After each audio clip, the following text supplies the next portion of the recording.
Hello friend, how are you? I am Advocate Gaurav Kumar Gupta. I am MBA Finance and Chartered Accountant and PhD holder. My project Derivative Market Future Trend Analysis. आज जो हम topic discuss करने जा रहे हैं उस topic का नाम है कॉन्ट्रैक्ट एक्ट। कॉन्ट्रैक्ट एक्ट के बारे में समझाने जा रहे हैं। कॉन्ट्रैक्ट एक्ट होता क्या है, उसके इम्पोर्टेंट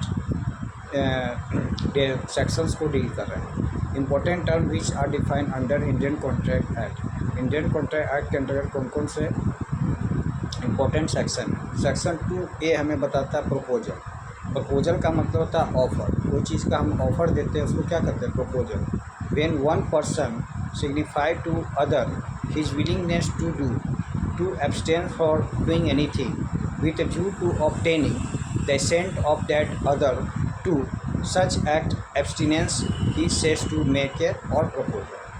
कोई भी चीज़ हम कोई चीज़ करने के लिए इच्छुक होते हैं, कोई व्यक्ति कोई चीज़ करने के लिए इच्छुक होता है या एब्सटेंस होता है तो उसे हम क्या कहते हैं, प्रपोजल कहते हैं। विलिंगनेस मीन्स क्या होता है, इच्छुक होना। सेक्शन 2B हमें डील करता है एक्सेप्टेंस। एक्सेप्टेंस को दूसरा वर्ड में प्रॉमिस भी कर सकते हैं। वेन किसी कोई चीज़ हम स्वीकार करते हैं या उसको प्रॉमिस करते हैं, वचन देते हैं। When the person to whom the proposal is made signifies his assent therefore the proposal is said to be accepted. A proposal when accepted become a promise. जब एक प्रपोजल जब हम एक्सेप्ट कर लेते हैं, स्वीकार कर लेते हैं तो वो क्या हो जाता है, प्रॉमिस हो जाता है, प्रॉमिस बन जाता है। सेक्शन 2C हमें डील करता है promisor and promisee. The person making the proposal is called the promiser and the person accepting the proposal is called the promisee। promiser का मतलब होता है कि proposal called the promiser। जब पर्सन कोई चीज़ प्रपोजल को एक्सेप्ट कर लेता है तो वो promise कहलाता है।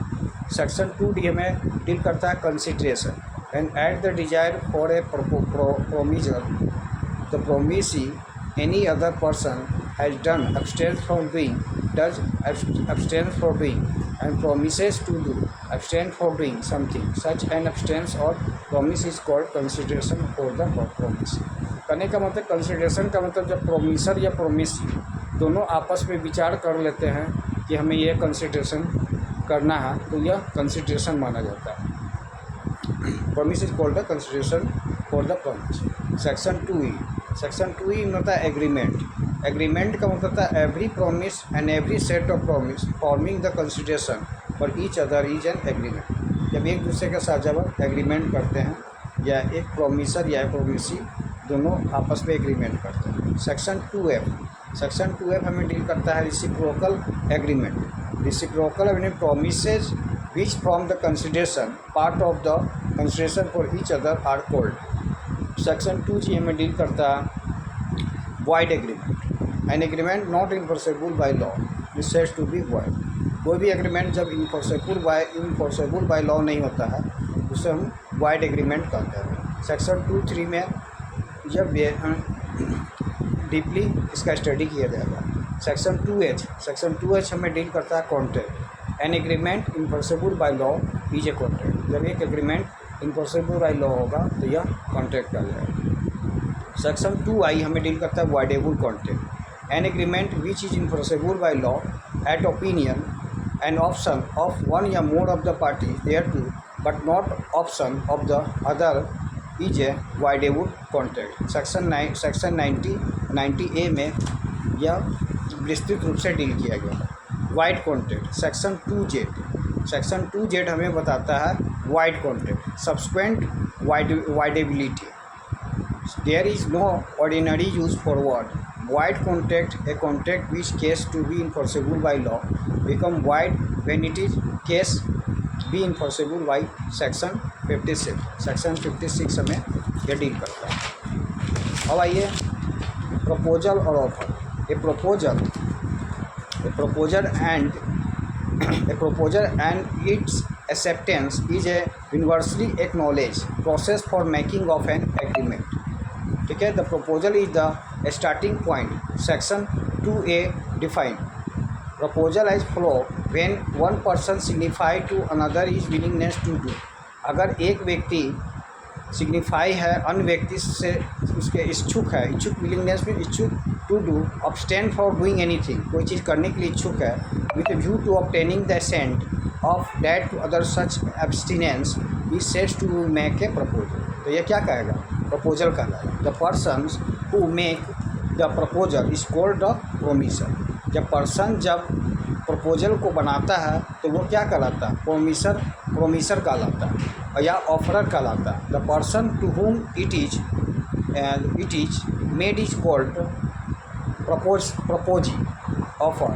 The person to whom is made is called propose on person making the proposal is called the promisor. Section 2C हमें बताता है कि जब व्यक्ति का कोई पर्सन प्रपोजल बनाता है तो वो प्रोमिसर कहलाता है।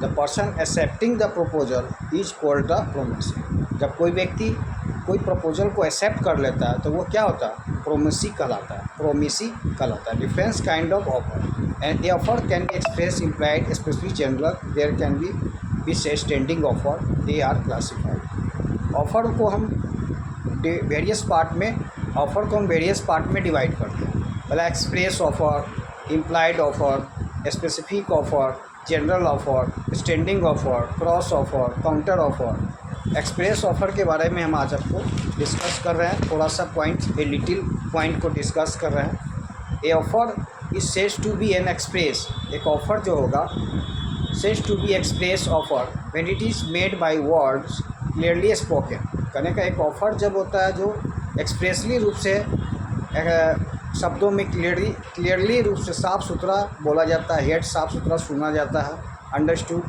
साफ़ सुथरा समझा जाता है by the other party in face to face interaction. कोई भी अन्य पार्टी के बीच जब हमारा फेस टू फेस इंटरेक्शन होता है या टेलीफोनिक कन्वर्जन होता है।